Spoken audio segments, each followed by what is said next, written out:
오늘 우리에게 주신 말씀은 신약성경 마태복음 6장 9절에서 15절 말씀입니다. 오늘 우리에게 루시퍼의 마음 악이라는 제목으로 박철수 목사님께서 말씀 전해주시겠습니다.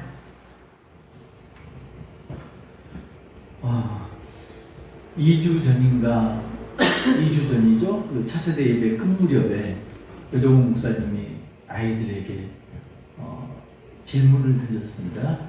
혹시 기억하시는 분이 있나 모르겠는데 성경 구절 가운데서 가장 마음에 드는 기억에 남는 구절이 뭐니 그랬더니 두 아이가 대답을 했는데 제가 깜짝 놀랐습니다.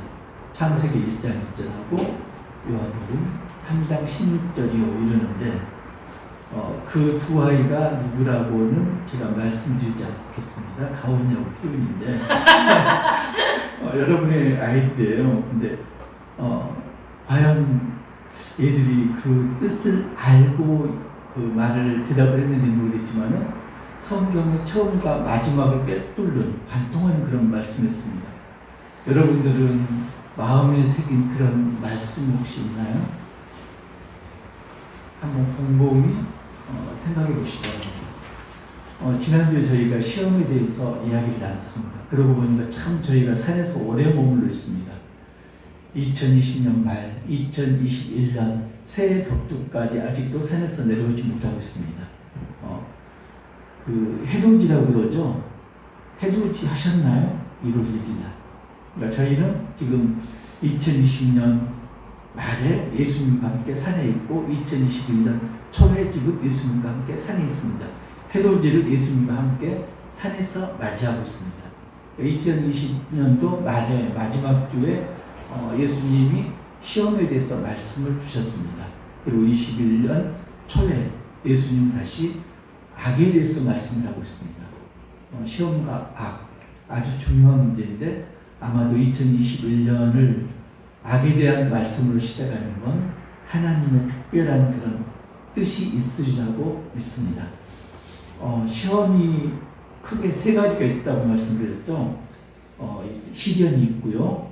그 다음에 유혹이 있고 테스트가 있고 이 세 가지가 있는데 이 중에서 하나님은 시련이나 테스트는 허락하시지만 유혹은 하지 않으신다.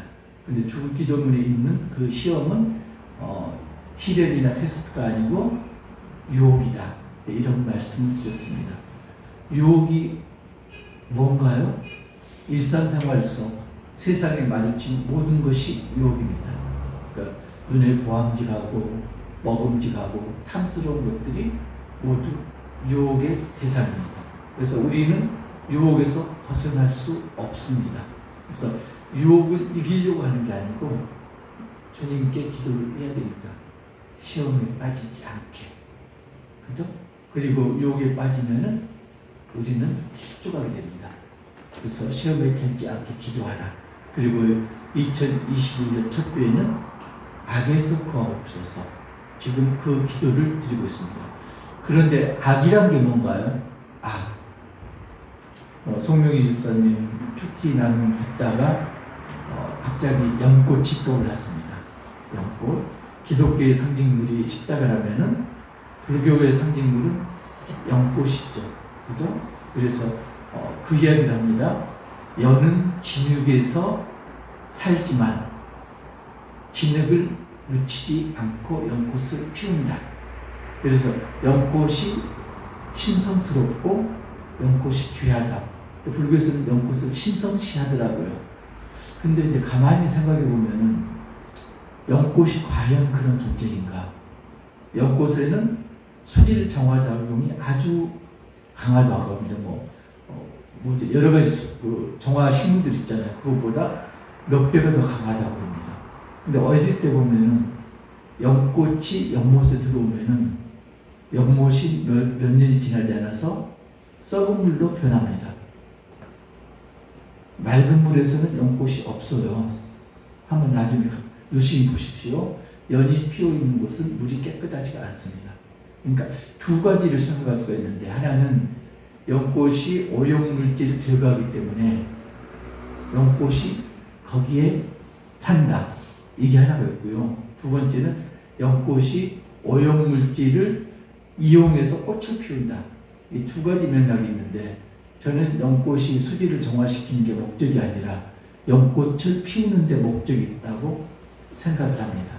그러니까 이 세상이 오염되어 있다. 불교에서 그렇게 보는데 그 불교에서는 그 오염되어 있는 속에서도 오염되지 않고 독야청청하게 연꽃을 피우는 게 그 부처를 믿는 사람들, 이런 사람들이다. 이렇게 이야기를 하는데 저는 거기에 이제 반감이 있는 거죠.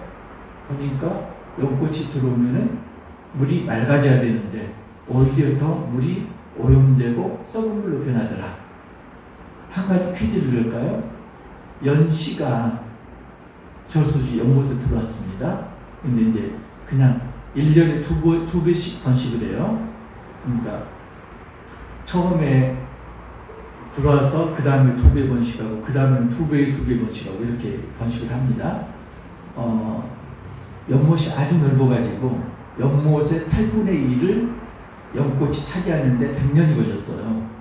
그러면은 연못 전체가 연꽃으로 덮이려면은 몇 년이 더 걸릴까요? 800년? 3년이면 족합니다. 8분의 1이 100년 걸렸는데 101년째에는 4분의 1이 연꽃으로 덮입니다.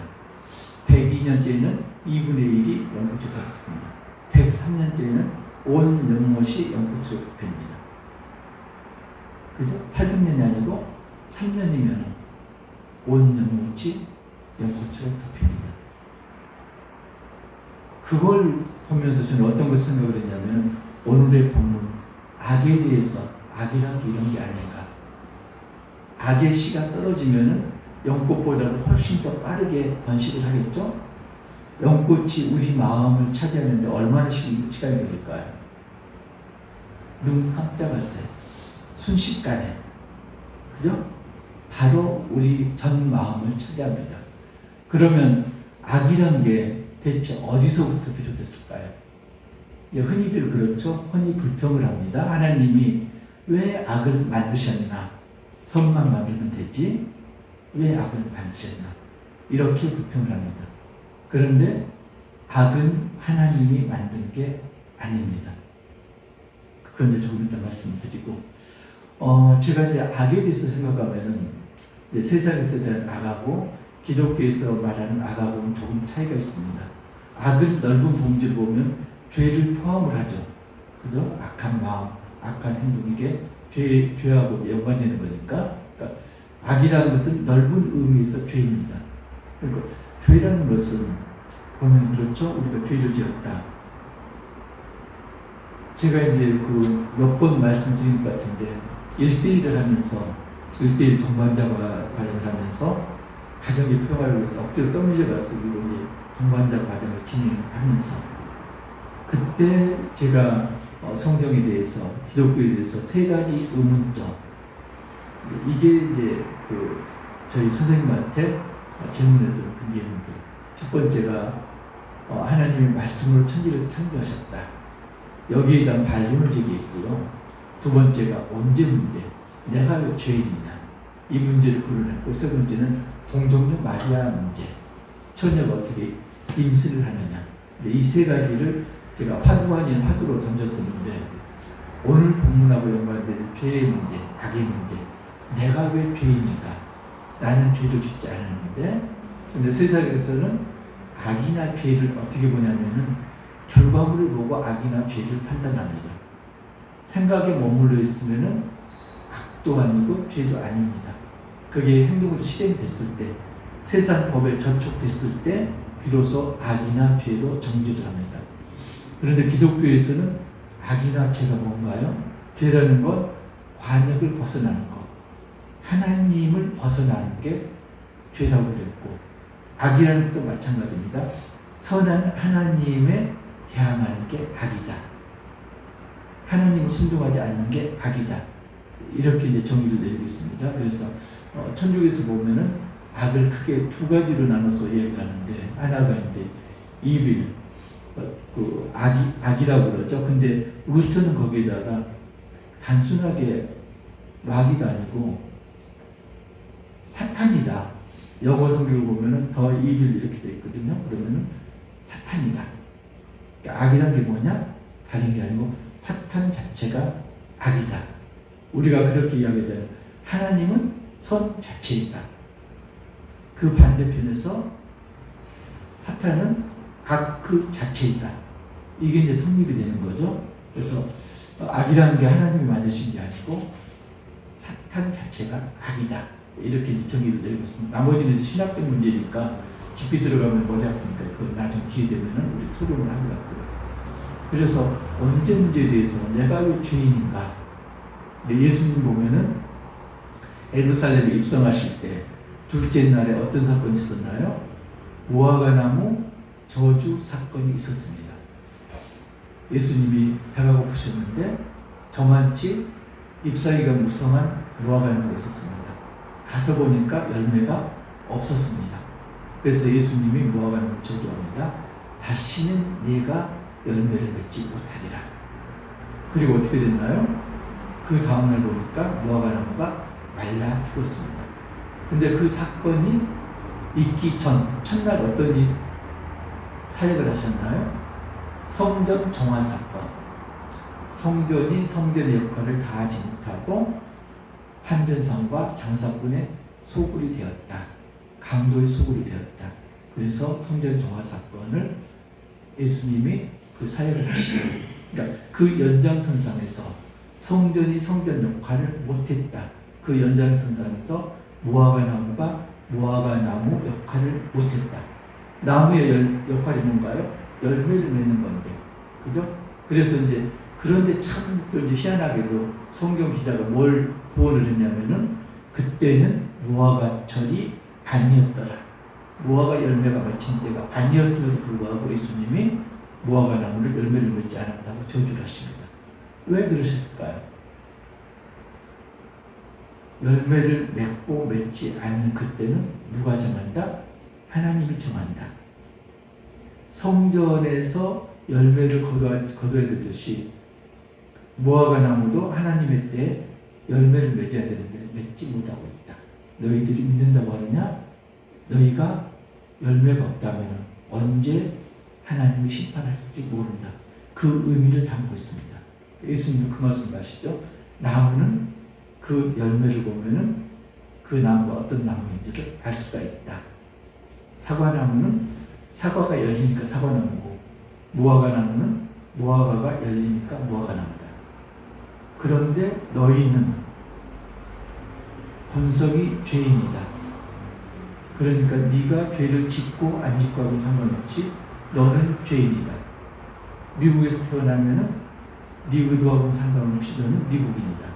한국에서 태어나면은 내 생각과는 달리 전혀 상관없이 너는 한국인이다. 너는 지금 공중곳을 가던 사탄의 세상에 태어났다. 사탄의 지배하는 세상에 태어났으니까 너는 사탄의 백성이다. 사탄의 백성이니까 너는 죄인이다. 논리적으로 그렇게 설명이 됩니다. 거기다 하나 더 붙여서 네가 비록 사탄의 백성에서 하나님 백성으로 인쳐졌다고 하더라도 합당한 열매를 맺지 못한다고 그러면은 무화과나무가 저주받듯이 너도 구원받지 못한다. 이런 맥락이 담겨 있습니다. 이사야서를 보면요, 악의 본질에 대해서 나옵니다. 이사야 14장 12절에서 14절 한번 찾아보실래요? 이사야 14장 12절부터 14장 12절 찾으신 줄 알고 제가 읽겠습니다. 너 아침의 아들 김영석이여 어찌 그리 하늘에서 떨어졌으며 너 열국을 엎은 자여 어찌 그리 땅에 찍혔는고 내가 내 마음에 이르기를 내가 하늘에 올라 하나님의 뜻 하나님의 목별 위에 내 자리를 높이리라. 내가 북극 지폐의 산 위에 앉으리라. 가장 높은 구름에 올라가 지극히 높은 이와 같아지리라 하는도다. 이건 누구 이야기를 하고 있나요? 루시퍼 이야기를 하고 있습니다. 루시퍼가 누구죠? 하늘나라의 천사장이었다가 하나님께 반역하고 내쫓김을 당한 자가 루시퍼입니다. 에스겔 28장을 보면요. 에스겔 28장 14절, 15절, 17절을 보겠습니다. 에스겔 28장 14절 너는 기름 부음을 받고 지키는 그룹이며 내가 너를 세우매 내가 하나님의 성산에 있어서 불타는 불교 사이를 왕래하였도다. 영광의 모습입니다. 15절 내가 지음받았던 날로부터 네 모든 일에 완전하더니 처음에는 완전했는데 마침내 네게서 불의가 드러났도다. 불의가 드러났대요. 17절 보면은 내가 아름다움으로 마음이 교만하였으며 내가 영화로움으로 내 지혜를 더럽혔으며 내가 너를 땅에 던져 왕들 앞에 두어 그들의 구경거리가 되게 하였도다. 천사장이면은 하늘나라의 2인자입니다. 2인자인데 하나님께 반역을 합니다. 하나님 자리를 넘봅니다. 그래서 계시록 12장 9절을 보면 큰 용이 내쫓기니 옛뱀 곧 마귀라고 하고 사탄이라고 하며 온 천하를 꿰는 자라 그가 땅으로 내쫓기니 그의 사자들도 그와 함께 내쫓기니라. 계시록에서는 마귀, 사탄, 루시퍼가 사탄이라고 지금 지적을 하고 있습니다. 그래서 악이 뭐라고요? 악이 사탄이다. 이렇게 이제 말씀하고 있습니다. 악이 사탄이다. 그런데 참 재미있는 게 한자를 보면요. 아주 깜짝깜짝 놀라는 그런 때가 많습니다. 우리가 버금가다. 그런 이야기 많이 하죠. 버금간다는 이야기는 둘째라는 이야기죠. 너는 최고의 버금가 그러면 2등이라는 이야기죠. 그러니까 루시퍼 자리가 하나님 버금가는 그런 자리였습니다. 그런 위치였죠. 그래서 이 인자들이 참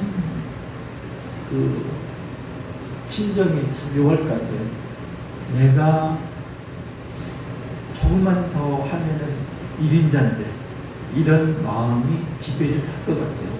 그래서 호가 호이라는 말을 우리가 많이 씁니다. 사자성어로 호가 호이. 이게 뭔가요? 여호가 호랑이 위세를 빌려서 행세한 걸 호가 호이라고 합니다. 그러니까 중국 전국시대에 이제 초나라에 한 제상이 있었는데 그 제상 이름이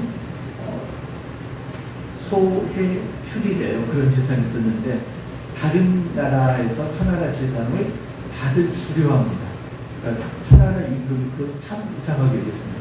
왜 내가 보기에는 비실비실한데 쟤를 전부 두려워하지? 그래서 다른 신하에게 물었습니다. 소울이라는 신하에게 왜 많은 사람들이 소제상을 두려워하느냐? 그때 소울이 대답합니다. 한 산중에 여우가 있었습니다. 근데 어느 날 여우가 호랑이에게 잡혔습니다.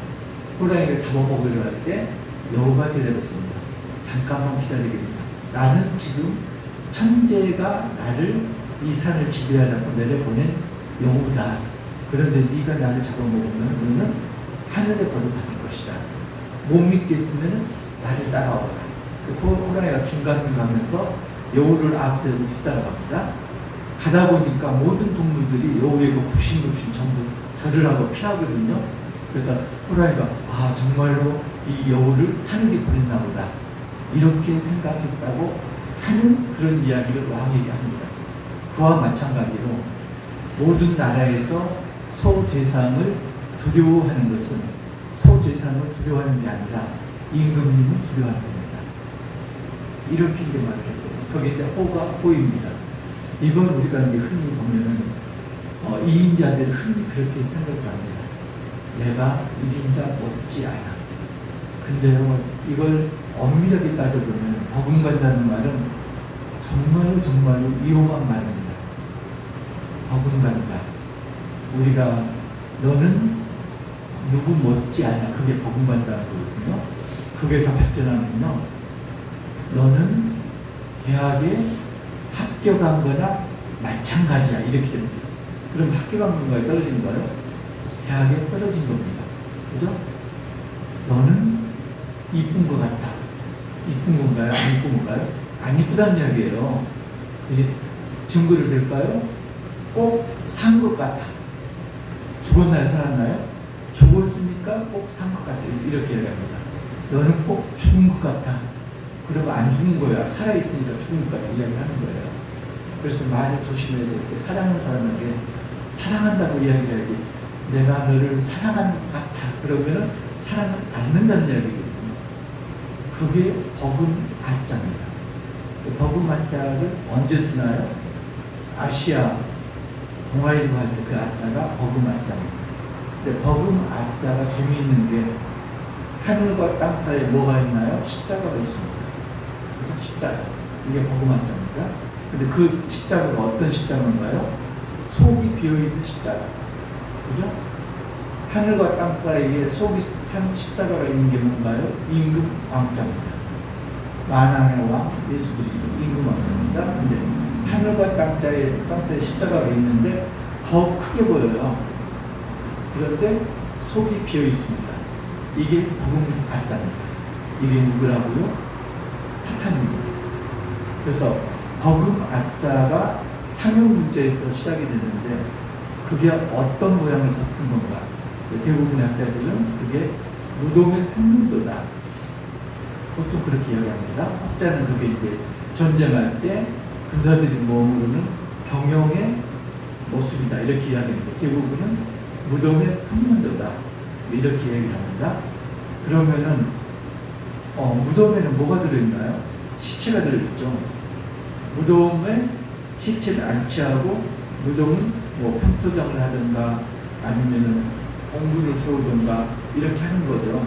그러니까 예수님이 말씀하셨고 그 바리새인들 질책할 때 평토장한 무덤 같으니 패치한 무덤 같으니 겉으로는 화려하나 속에는 시체 구더기가 가득하고 악취가 풍기는다 이렇게 말씀하잖아요. 그게 이제 무덤의 상황입니다. 그러니까 그 버그마자 속에는 무덤이라는 그 상황이 반영되어 있습니다. 그래서 무덤이라는 것은 초하고 더럽고 그리고 혐오감을 느끼고 거기에서 더 나가면은 혐오감이 미움으로 변하는 이게 이제 버그마자입니다. 그런데 더 재미있게도 우리가 본문에서 다루는 악을 한문으로 한자로 보면은 버금 아자 밑에 마음 십자가 써 있습니다. 그러니까 악이 뭐라고요? 무덤에 들어있는 마음이 악입니다. 무덤 속에 들어있는 초하고 더럽고 악한 마음 이게 악입니다. 그러니까 악이 다른 게 아니에요. 무덤은 우리 어디에 냈습니다. 우리가 묻힐 곳이고 그리고 무덤은 겉으로 봐서는 그다지 혐오스럽지는 않습니다. 생각이 그렇지.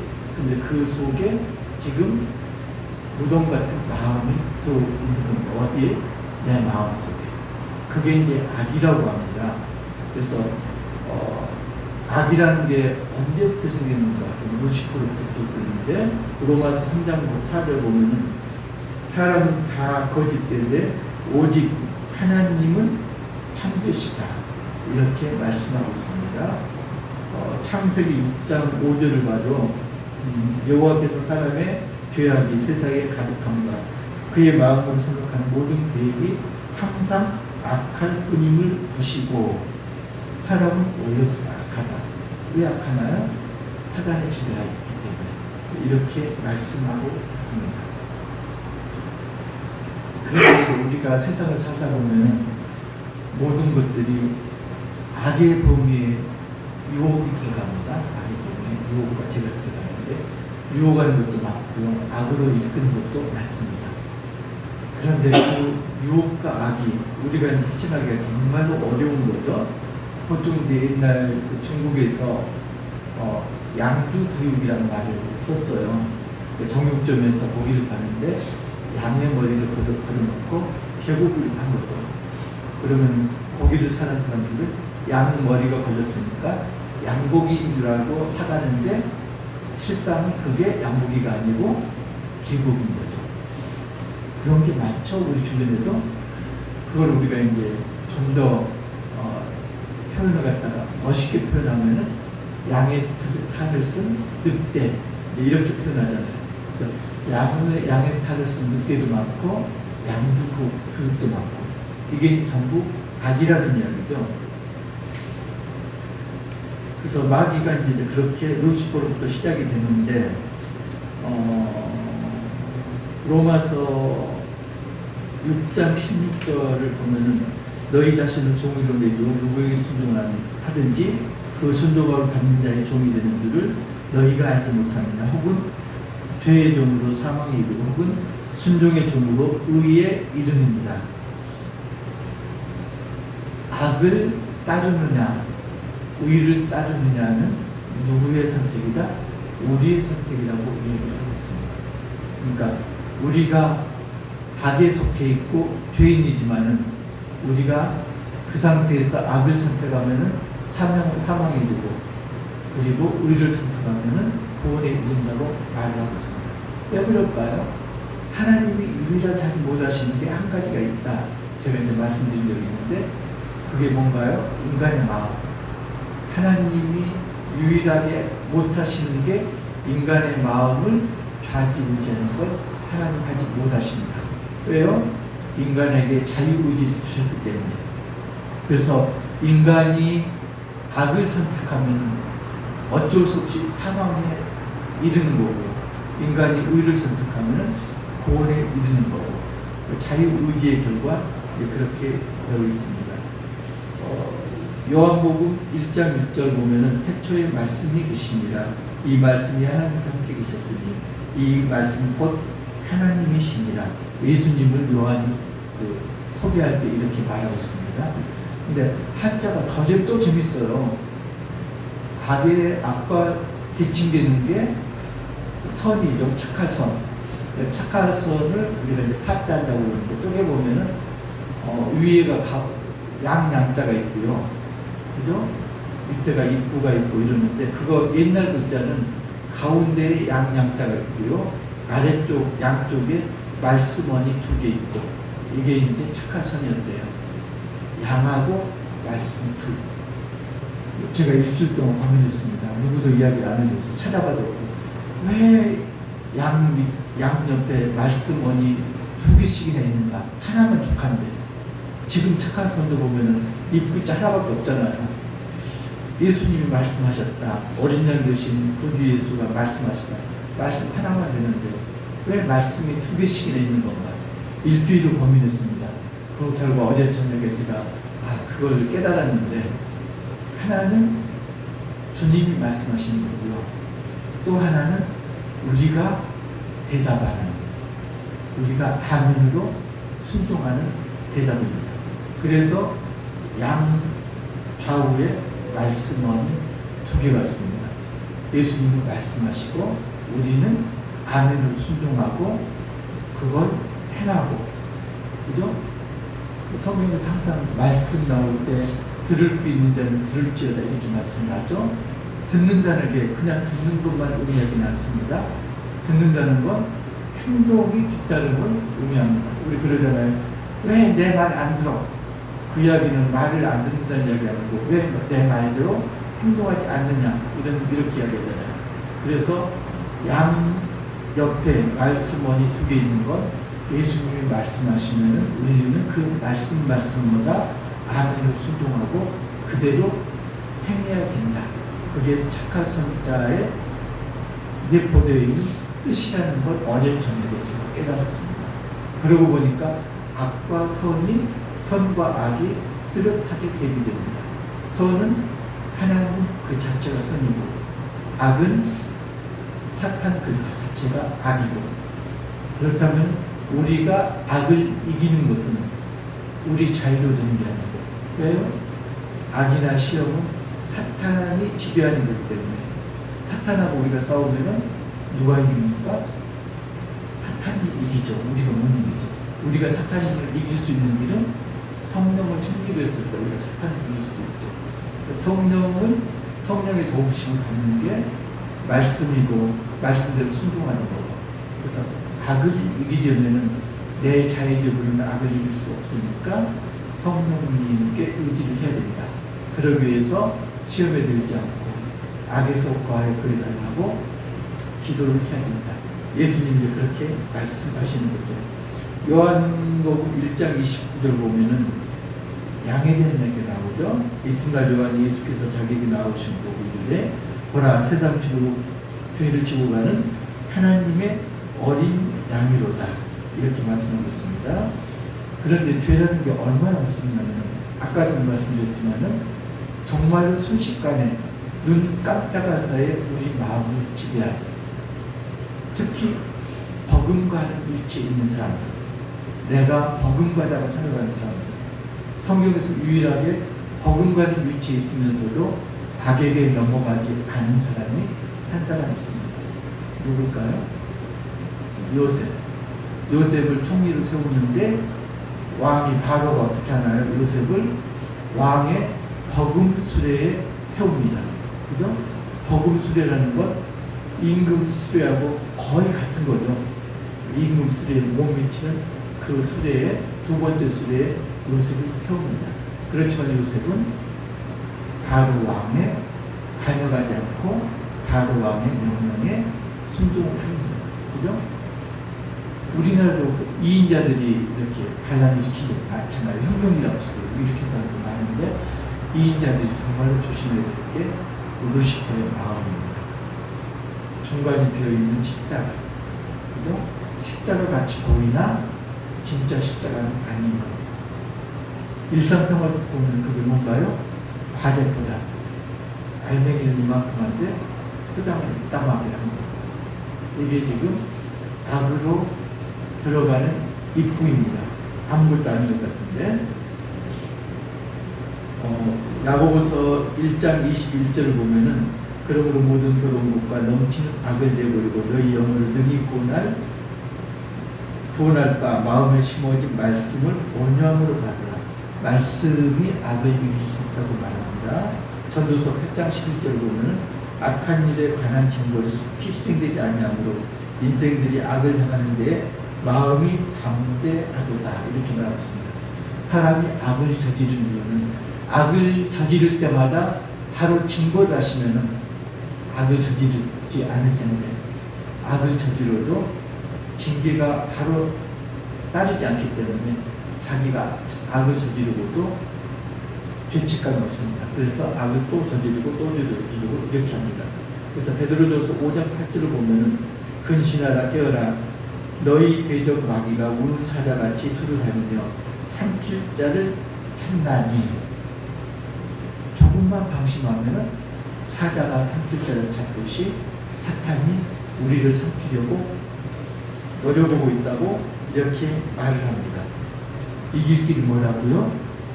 착한 성, 어린 양 대신 예수 그리스도의 말씀에 우리가 아멘을 순종하는 것. 그래서 로마서 5장 12절에 이렇게 말합니다. 그러므로 한 사람으로 말미암아 죄가 세상에 들어오고 죄로 말미암아 사망이 들어갔나니 이와 같이 모든 사람이 죄를 지었으므로 사망이 모든 사람에게 이르렀느니라. 아담으로 인해서 죄가 들어왔는데 이걸 이기는 게 예수 그리스도가 이 죄를 없애주시는 그런 말씀이죠. 마지막 요한일서 3장 8절을 한번 찾아보시겠습니다. 요한일서 3장 8절. 요한일서 3장 8절 한 목소리로 합독하겠습니다. 시작. 죄를 짓는 자는 마귀에게 속하나니 마귀는 처음부터 범죄함이라. 하나님의 아들이 나타나신 것은 마귀의 일을 멸하려 하시니라. 예수님이 이 땅에 오신 것은 마귀를 멸하기 위해서 이 땅에 오셨다. 마귀 자체가 악이기 때문에 우리가 악을 이기려면 예수님 말씀에 순종을 해야 된다. 그렇게 말을 하고 있습니다.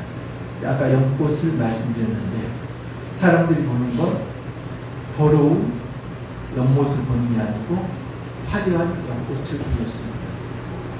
그런데 아무리 생각해도 그리스도인들은 연꽃은 아닌 것 같아요. 우리가 오염된 세상에 살고 있다면 우리가 할 일은 거기에서 연꽃을 피우는 게 아니고 오염된 세상에서 물을 정화시키는 것. 하나님의 말씀을 선포해서 그 오염된 세상을 정화시키는 게 우리의 일이다. 어제 저녁에 제가 느꼈던 게 그겁니다. 우리는 연꽃이 아니다. 우리는 화려한 연꽃이 아니다. 우리는 더러운 연못 속에 뿌리 내리고 있는 연뿌리다. 보이지 않는 연뿌리다. 보이는 연꽃을 우리가 탐한다면 버금 악, 속이 비어있는 십자가를 추종하는 사탄의 결계가 될 수밖에 없다. 우리는 연꽃을 수확하지 말고 연뿌리를 지향해야 된다. 결론은 그렇게 했습니다. 악이란 게 뭔가요? 악은 멀리 있지 않습니다. 악은 가까이 있습니다. 그런데 악과 선은 공존하지 않습니다. 선 자체가 하나님이라면 악 자체는 사탄입니다. 그래서 악을 이길 수 있는 그런 길은 선하신 하나님께 우리가 가는 길밖에 없습니다. 악을 이기기 위해서 주님 말씀대로 순종하는 그런 손잡고 가는 우리 가족 되시기를 주님 이름으로 축복합니다.